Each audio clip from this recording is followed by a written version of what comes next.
Hoje, dia 21 de julho de 2026, há 124 anos, nesta mesma data, Oscar Cox, na rua Marquês de Abrantes, número 51, consumava a maior e melhor ideia de todos os tempos. Era fundado o Fluminense Futebol Clube, o primeiro clube com futebol no nome, que nascia naquele momento para a eternidade, para a história e para mudar completamente as nossas vidas. Às vezes a gente não consegue nem explicar como a gente é tão afetado e impactado por essa paixão que vai passando de pai para filhos, geração após geração, e assim vai sendo construída a história. Muita gente fala com certo desprezo, né? Principalmente quem não gosta do futebol, mas larga de ser bobo, idiota, rapaz, você se importa tanto, isso é só um time de futebol e nada além disso.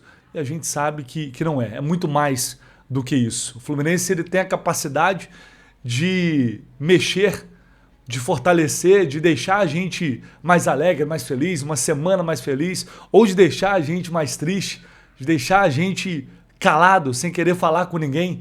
Assim é o futebol e assim é essa paixão que vai sendo cultivada ano após ano, e conforme o tempo vai passando, isso só vai se fortalecendo ainda mais. Nem sempre é alegria, pelo contrário, tem muita tristeza também, mas no fim das contas, todos nós estamos aqui, eu aqui todos os dias trabalhando, produzindo conteúdo, graças ao Fluminense. Você aí, nós indo para o Maracanã, viajando, fazendo loucuras pelo Fluminense, e tudo isso vem de uma paixão que a gente não sabe muitas vezes de onde surgiu exatamente, como começou, por que a gente se importa tanto, mas no fim das contas a gente só sente, vibra, se alegra, se decepciona também, a tristeza às vezes bate, mas o amor pelo Fluminense nunca muda, nunca se altera, e hoje, portanto, é um dia de celebrar como todo o dia 21 de julho.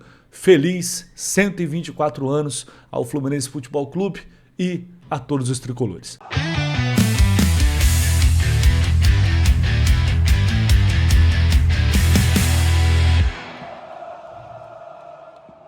E no dia do aniversário do clube, é claro que isso não é por acaso, não é apenas uma coincidência, o Fluminense anuncia o ídolo de volta. Frederico Chaves Guedes está de volta ao Fluminense, ao futebol profissional, vai ser dirigente, vai ser treinador ele vai ser, mas não do profissional, pelo menos não por enquanto. Vai ser técnico do Sub-20. Fred está de volta para treinar a equipe Sub-20 do Fluminense. Ele vem de um trabalho no Fortaleza e agora vai ter a oportunidade de dar sequência à sua trajetória como técnico no clube onde ele é ídolo, no clube onde ele é amado e no clube amado por Fred. Afinal de contas, esse amor é muito recíproco. Vamos ver a fala do próprio Fred nesse retorno ao Fluminense, nesse início de caminhada que vai começar já agora em agosto. Fala, torcida tricolor, saudações. Meu motivo do vídeo é porque hoje é um dia muito especial. 124 anos de história maravilhosa do nosso Fluminense, e eu quero parabenizar esse clube que faz parte da minha vida. Foi aqui que vivemos momentos inesquecíveis, recebi muito carinho de vocês e construí uma relação que vou levar para sempre no meu coração. E eu quero aproveitar essa data e quero dividir uma notícia que me deixa muito feliz. Estou de volta para casa. Agora eu sou novo treinador da equipe Sub-20 em Xerém, e eu volto com o mesmo amor de sempre, muita vontade de trabalhar e de ajudar a formar grandes jogadores e grandes pessoas, né, que é o mais importante, que honrem muito essa camisa todos os dias. Conto com o apoio de vocês nessa nova caminhada, lógico. Parabéns, Flusão, pelos seus 124 anos de uma história gigantesca. Um abraço e saudações. É isso, Fred está de volta. Eu confesso que, para mim particularmente, imagino que para todos de alguma forma, é sempre muito bom ver tudo que envolve Fred e Fluminense. É um ídolo, é uma pessoa que eu admiro muito. Tivemos uma relação muito boa, mesmo em lados diferentes, né? Lembro muito da entrevista coletiva de despedida do Fred, ele falando, brincando lá, zoando, pô, que você descobre tudo que acontece aqui, que eu quero descobrir quais são suas fontes e sabe, sempre aquele tom de brincadeira, aquele tom amistoso, de entender a função de cada um, de respeitar a função de cada um e ter acompanhado a despedida do Fred. Um jogo que eu jamais vou esquecer também, aquele jogo contra o Corinthians, que ele faz o gol.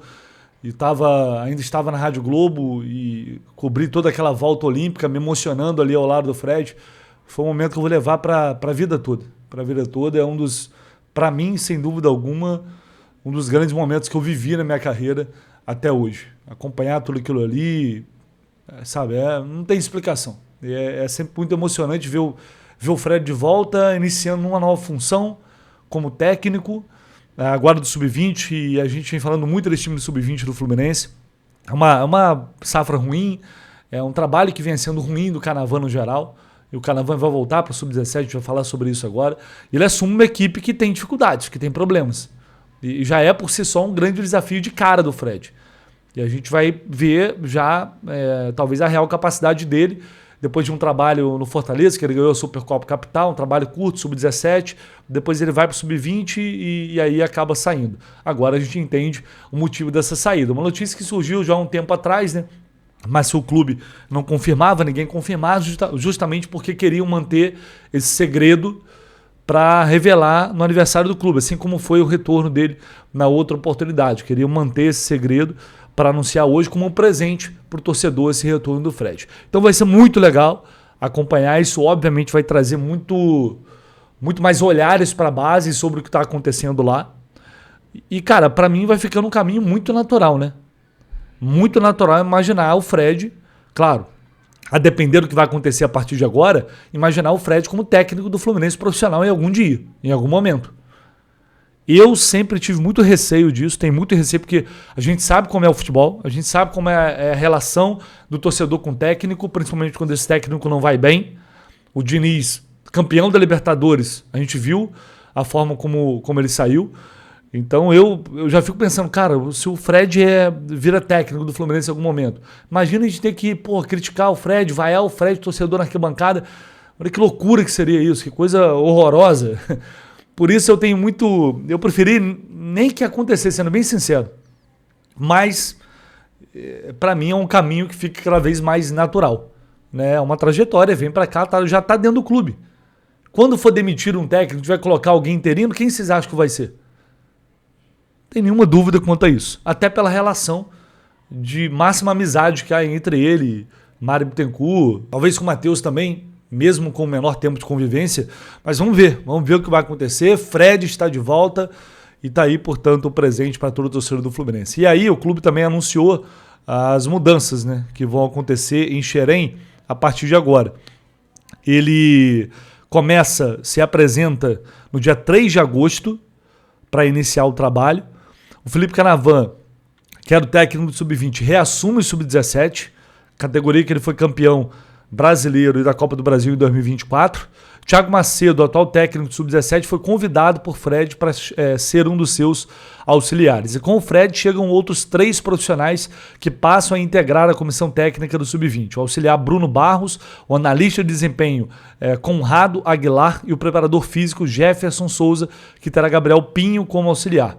Klepper Inocêncio segue como supervisor técnico da categoria. São as mudanças, portanto, anunciadas pelo Fluminense com a chegada do ídolo Fred. Muito bem-vindo, Dom Fredão, que você seja muito feliz, que consiga colocar esse time Sub-20 nos trilhos para que a gente possa ter novamente uma categoria forte e com bons jogadores no profissional. E imagino também que você no profissional em algum momento. Bom, e vamos para a notícia que não é boa, não é nada boa. Infelizmente, o cenário pior se confirmou. Ontem eu trouxe para vocês aqui a informação que eu tinha apurado em relação ao Midian, que suspeitavam de uma lesão grave muscular, que poderia ser grau 3, estavam torcendo por grau 2, mas o próprio clube confirmou nas redes sociais uma lesão grau 3 no músculo posterior da coxa direita, com previsão de retorno entre 4 e 6 semanas. Quando a gente fala, mas isso é lesão grave, 1 mês e meio, não é?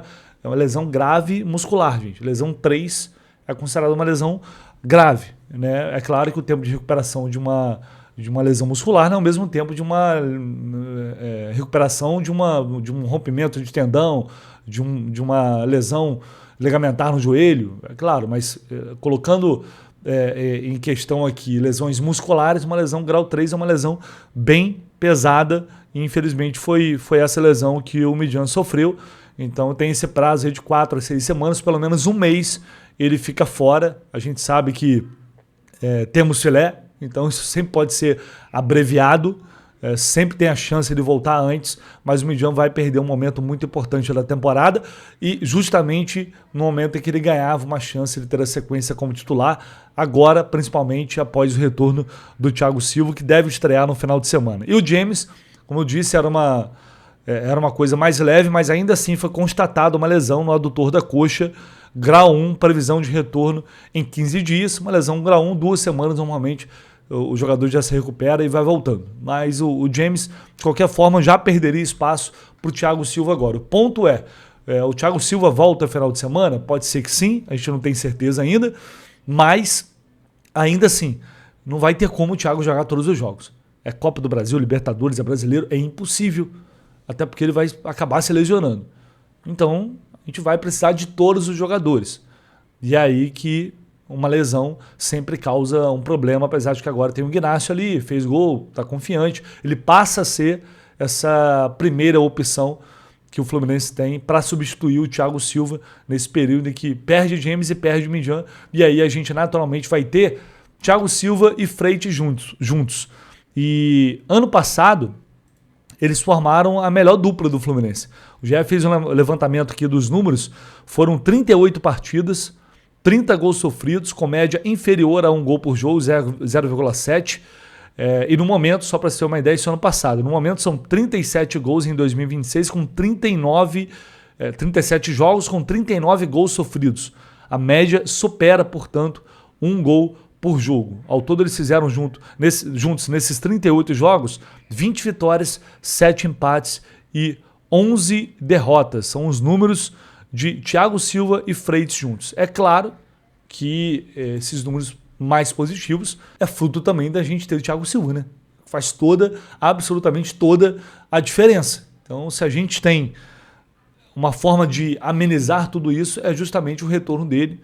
Tomara que ele possa estar na mesma forma do ano passado, fazendo grandes atuações, porque por mais que ele seja um monstro, um jogador excepcional, o tempo está passando, a idade está passando, enfim, ele vai cada vez mais sentir o impacto disso. Mas tomara que ele possa realmente, que ele tenha condições de fazer uma grande temporada, porque isso vai ser fundamental para as pretensões do Fluminense em 2026. É isso, pessoal. Esquece, não deixa aí seu like, tá? Se inscreva aqui no canal do Lessa. A gente vai ficando por aqui e ao longo do dia voltamos com muito mais notícias e muito mais informações. Tamo junto, valeu!